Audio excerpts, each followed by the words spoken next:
तो नमस्कार दोस्तों, कैसे हैं आप लोग। स्वागत है आप सभी का प्रतीक सोनी क्लासेस में। तो आज की इस क्लास में मैं आपको जो मैंने पिछले क्लास में आपको करवाया था 4 नंबर तक, अब उसके आगे से मैं आपको क्वेश्चंस करवाने जा रहा हूँ। तो रेडी हो जाइए आप लोग पढ़ने के लिए। तो चलिए शुरू करते हैं आज की इस क्लास को। देखिएगा, ये जो हमारा सवाल नंबर मैंने आपको पिछली कक्षा में 4 नंबर तक सवाल करवा दिया था, आप लोग चेक कर लीजिएगा। अब हम बढ़ते हैं अपने 5वें नंबर सवाल की तरफ। अब सवाल हमारा कह रहा है कि एक कोई भी द्विघात बहुपद है जिसकी शून्यक हमें दे रखा है 5 और -3। मतलब हमें शून्यक दे रखा है और हमें द्विघात बहुपद निकालना है। हमें शून्यक दे रखा है और द्विघात बहुपद निकालना है। तो हम लोग क्या करेंगे, हमें एक सूत्र पता होगा, ठीक है। द्विघात बहुपद निकालने का एक सूत्र होता है। वो सूत्र क्या होता है देखिएगा, द्विघात बहुपद का एक सूत्र होता है। द्विघात बहुपद बराबर क्या होता है, एक्स स्क्वायर माइनस मूलों का योगफल, मूलों का योगफल इंटू एक्स प्लस मूलों का गुणनफल,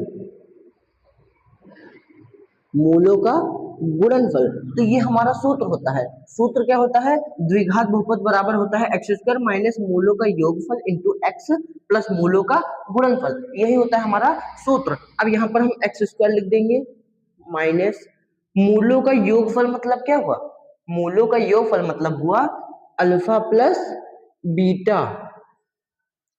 अगर इस द्विघात बहुपद के मूल अल्फा और बीटा हैं तो मूलों का योगफल क्या होगा, अल्फा प्लस बीटा ही होगा। और फिर इंटू एक्स प्लस मूलों का गुणनफल मतलब अल्फा इंटू बीटा। तो दोस्तों ये हमारा बनकर तैयार हो गया है सूत्र, ठीक है। हमारा सूत्र क्या बनकर तैयार हुआ है, x square minus alpha plus beta into x plus alpha into beta.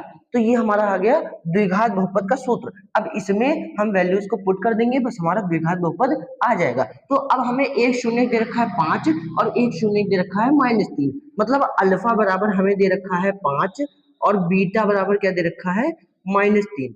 हमें अल्फा बराबर दे रखा है 5 और बीटा बराबर दे रखा है -3। तो यहाँ पर हम पुट कर देंगे एक्स स्क्वायर माइनस अल्फा के जगह पर क्या है 5, तो यहाँ पर 5 रख देंगे और फिर प्लस बीटा की जगह पर क्या है -3, तो यहाँ पर -3 रख देंगे ब्रैकेट ऑफ। फिर हो जाएगा x फिर प्लस अल्फा इंटू बीटा मतलब 5 गुणे -3, 5 गुणे -3, ठीक है। अब यहाँ पर इसको सॉल्व करेंगे तो हो जाएगा x square minus 5 plus minus minus और फिर ये हो जाएगा 3, इसको ब्रैकेट में रखेंगे इंटू एक्स और 5 ये प्लस हो जाएगा।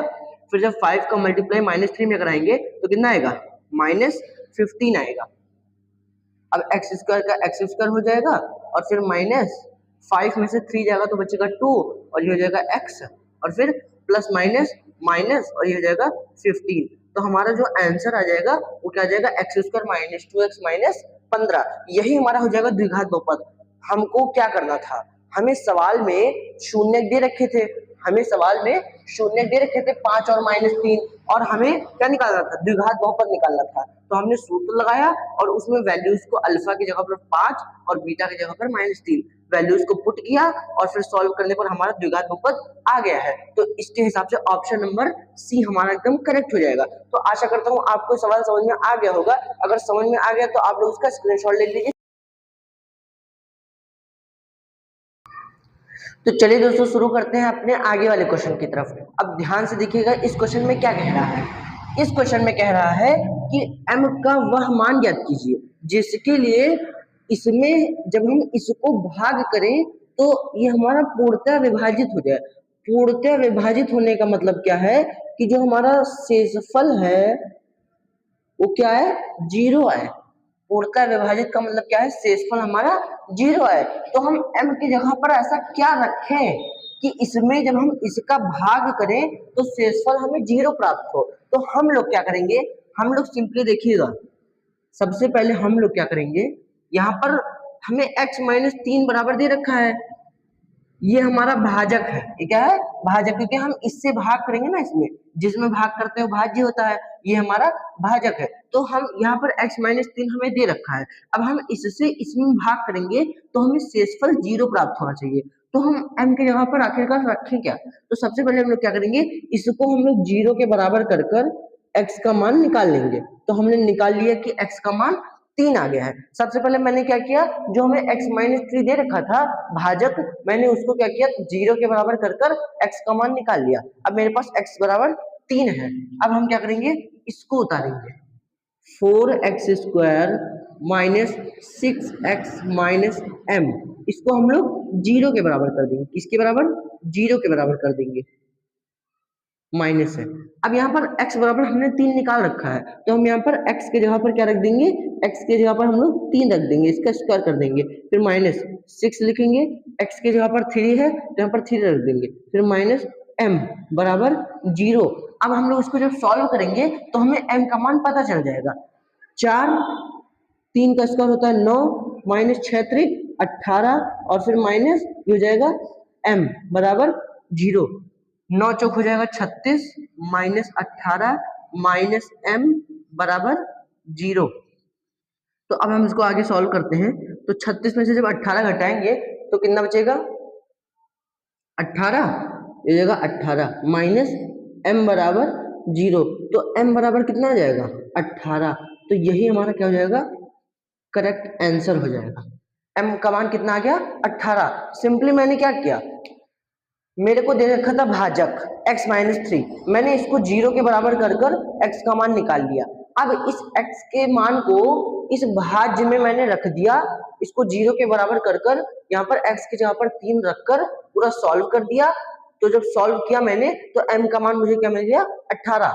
देखिए यहाँ पर 4 लिखा, x की जगह पर क्या रखा, 3, और 3 का कर दिया वर्ग, फिर माइनस लगाया, 6 लिखा, गुणे x की जगह पर 3 रख दिया, और ये हो गया 18 माइनस m बराबर 0। 9 चौक 36, 36 में जब 18 घटाया तो बचा 18 माइनस m बराबर 0। तो m बराबर क्या हो जाएगा, m इधर जाएगा, हो जाएगा प्लस, तो m बराबर हो जाएगा 18। तो इस तरीके से मेरा m की वैल्यू आ गई है 18। तो आशा करता हूँ आपको समझ में आ गया होगा। तो इसका मतलब क्या हुआ, हमारा ऑप्शन नंबर ए सही हो जाएगा। अब एक बार हम उसको चेक भी कर लेते हैं कि क्या हमने आंसर निकाला है, क्या ये सही है या गलत। तो इसके लिए हम यहाँ पर चेक कर लेते हैं।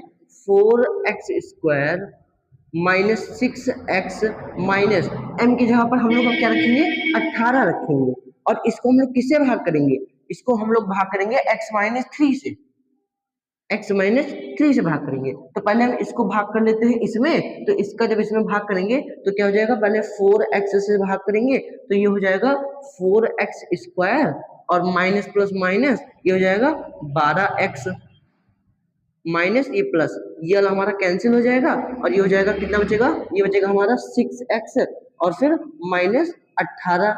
अब हम लोग इसको किससे गुणा करेंगे, हम लोग इसको गुणा करेंगे प्लस का 6 से, तो ये हो जाएगा हमारा 6x, और माइनस प्लस क्या होता है, माइनस 3 का 6 में गुणा कराएंगे 18, ये हो जाएगा हमारा माइनस, ये हो जाएगा प्लस, ये भी हमारा कट गया, और शेषफल हमें 0 मिल गया। मतलब हमारा आंसर एकदम परफेक्ट है। अगर हम m की जगह पर 18 रख दें, m के जगह पर हम 18 रख दें और इससे भाग करें तो हमें पूर्णतः ये विभाजित कर दे रहा है। मतलब इसका शेषफल 0 आ गया। 0 आने का मतलब क्या हुआ कि ये हमारा पूर्णतः विभाजित है। क्या है, पूर्णतः विभाजित है, ये हमारा पूर्णतः विभाजित है। ठीक है, अगर 0 आ गया तो इसका मतलब क्या हुआ कि हमारा पूर्णतः विभाजित है। तो आशा करता हूँ आपको सवाल समझ में आ गया होगा। इसमें हमें m की वैल्यू पूछी थी, तो m की वैल्यू मेरी क्या आ गई, 18। ऑप्शन नंबर ए हमारा करेक्ट ऑप्शन हो जाएगा। तो इसलिए आप लोग उसको उतार सकते हैं और आप लोग उसका स्क्रीनशॉट भी ले सकते हैं। फिर हम बढ़ते हैं अपने आगे वाले क्वेश्चन की तरफ। तो चलिए दोस्तों शुरू करते हैं अपने नेक्स्ट क्वेश्चन की तरफ। चलिए देखिएगा, यहाँ पर क्वेश्चन क्या कह रहा है कि यदि द्विघात बहुपद हमें दे रखा है, ठीक है, हमें एक द्विघात बहुपद दे रखा है और उसके शून्यकों में से एक शून्यक हमें -3 दे रखा है और दूसरा के बराबर हमें पूछ रखा है। तो हम लोग क्या करेंगे, यहाँ पर हम लोग सबसे पहले यहाँ पर बहुपद को उतार लेंगे। हम लोग क्या करेंगे, सबसे पहले यहाँ पर हल लिखना मत भूलिएगा। बहुपद को उतार लेंगे और बहुपद को उतारने के बाद क्या करेंगे, इसको हम लोग 0 के बराबर कर देंगे। ठीक है, इसको हम लोग 0 के बराबर कर देंगे। हमें शून्य दे रखा है, शून्य क्या है, -3। तो हम लोग जहां जहां x है वहां वहां -3 रख देंगे, बस हमारा k की वैल्यू पता चल जाएगी। शून्य का मतलब क्या है, हमें शून्य दे रखा है। क्या दे रखा है, शून्यक दे रखा है। शून्यक मतलब x बराबर हमें दे रखा है -3। ये हमें इंफॉर्मेशन हमें सवाल में दे रखा है। जहां जहां x है वहां वहां -3 हम रखते चले जाएंगे। हम लोग क्या लिखेंगे? हम लोग लिखेंगे कि द्विघात बहुपद में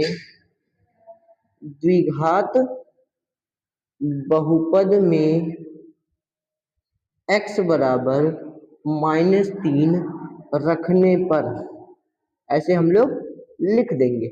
और फिर जहां जहां x है वहां वहां -3 रखते चले जाएंगे। तो ये हो जाएगा k-1, और फिर क्या हो जाएगा x के ऊपर हम लोग क्या लिखेंगे -3, इसका कर देंगे स्क्वायर, और फिर प्लस k इंटू एक्स के जगह पर -3 हो जाएगा, और फिर +1 इक्वल टू 0। तो यहाँ तक तो कोई दिक्कत नहीं हुई होगी। जहां जहां x था वहां वहां मैंने -3 रख दिया, और फिर रखने के बाद अब इसको हम सॉल्व कर लेते हैं। तो k-1, और ये हो जाएगा -3 का स्क्वायर हो जाएगा 9, और फिर प्लस माइनस जो होता है माइनस, ये हो जाएगा 3k प्लस 1 बराबर 0। अब इसको 9 को दो इसमें अंदर गुणा कर लेते हैं। तो ये जब 9 का गुणा k में कराएंगे तो क्या आएगा 9k आएगा, माइनस 9 का गुणा जब 1 में कराएंगे तो 9 आ जाएगा, और फिर माइनस ये हो जाएगा 3k और प्लस 1 बराबर 0। यहाँ पर साइड में इक्वल लगाते चलिए हर स्टेप पर। अब क्या करेंगे, यहाँ पर देखिए k को k के साथ में रखेंगे। तो जब 9k में से 3k घटाएंगे तो कितना आएगा 6k आएगा, और -9 में से +1 घटाएंगे तो कितना आएगा -8 आएगा बराबर 0। अब यहाँ पर करेंगे तो 6k, यहाँ पर -8 उधर जाएगा तो क्या हो जाएगा +8 हो जाएगा। अब यहाँ पर इसको काट देंगे, 2 से तो आ जाएगा 3 और ये आ जाएगा 4। मतलब यहाँ पर हमारा k का वैल्यू क्या आ गया, k बराबर आ गया 4/3। लास्ट आंसर को हम लोग एक बॉक्स में बंद कर देंगे ब्लैक पेन से, और फिर यहाँ पर लिख देंगे आंसर। तो k बराबर कितना आ गया 4/3। तो ऑप्शन नंबर ए हमारा करेक्ट हो जाएगा। तो आशा करता हूँ आपको सवाल समझ में आ गया होगा। या इस सवाल में कुछ नहीं था, सिंपली हमें शून्य दे रखा था, मतलब हमें x की वैल्यू दे रखी थी। अब हमने ये जो द्विघात बहुपद था इसको उतारा, और जहां जहां x था वहां वहां -3 रखते चले गए, और उसके बाद इसको सॉल्व किया, x के -1 लिख दिया, -3 का स्क्वायर 9, और ये प्लस माइनस माइनस 3 का k में 3k, फिर प्लस और ये 1 बराबर 0। ठीक, अब 9 का दोनों इसमें गुणा करा लेंगे। तो 9 का k में 9k, फिर माइनस 9 का 1 में 9, फिर माइनस 3k प्लस 1 बराबर 0, जैसे का तैसे उतार दिया। उसके बाद यहाँ पर k को k के साथ में रखेंगे। तो 9 के में से 3k घटाएंगे तो 6k, और 9 में से 1 घटाएंगे, -9 में से +1 घटाएंगे तो -8 मिलेगा बराबर 0। 6k इधर ही रहेगा, ये -8 उधर जाएगा, +8 हो जाएगा। दोनों तरफ 2 से काट दिया तो इधर 3 और इधर 4। तो k बराबर क्या हो जाएगा 4/3। k बराबर क्या हो जाएगा 4/3, और ऑप्शन नंबर ए मेरा आंसर से मैच कर रहा है, इसलिए ऑप्शन नंबर ए हमारा करेक्ट हो जाएगा। तो आप लोग उसका स्क्रीनशॉट भी ले सकते हैं, और आप लोग इसको उतार भी सकते हैं वीडियो रोक कर।